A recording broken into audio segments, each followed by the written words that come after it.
কিনা? বিশ্বনবী সব সময় আল্লাহর কাছে আল্লাহর জান্নাত চাইতেন, আল্লাহর জাহান্নাম থেকে পানাহ চাইতেন। তিনি বলতেন আল্লাহুম্মা ইন্না নাসআলুকাল জান্নাতা ওয়া নাউযু বিকা মিনান নার। আল্লাহ তোমার কাছে জান্নাত চাই, তোমার জাহান্নাম থেকে পানাহ চাই। আবার আমরা যখন দোয়া পড়ি আমরা পড়ি রব্বানা আতিনা ফিদ দুনিয়া হাসানাতাও ওয়া ফিল আখিরাতি হাসানাতাও ওয়াকিনা আযাবান নার। আল্লাহ দুনিয়ার কল্যাণ দাও, আখিরাতের কল্যাণ দাও, জাহান্নামের আগুন থেকে বাঁচিয়ে দাও। পড়ে আমিন। ওয়াকিনা আযাবান নার মানে কি?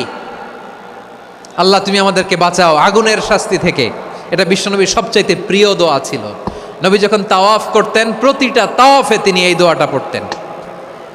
রুকনে ইয়ামানি থেকে হাজরে আসওয়াদে যখন তিনি যেতেন এই দোয়াটা পড়তেন, রব্বানা আতিনা ফিদ দুনিয়া হাসানা ওয়া ফিল আখিরাতি হাসানা ওয়া কিনা আযাবান নার। আল্লাহ দুনিয়ার কল্যাণ দাও, আখিরাতের কল্যাণ দাও। আল্লাহ জাহান্নামের আগুনের শাস্তি থেকে তুমি আমাদেরকে বাঁচাও। আওয়াজ করে সবাই পড়ুন আমিন।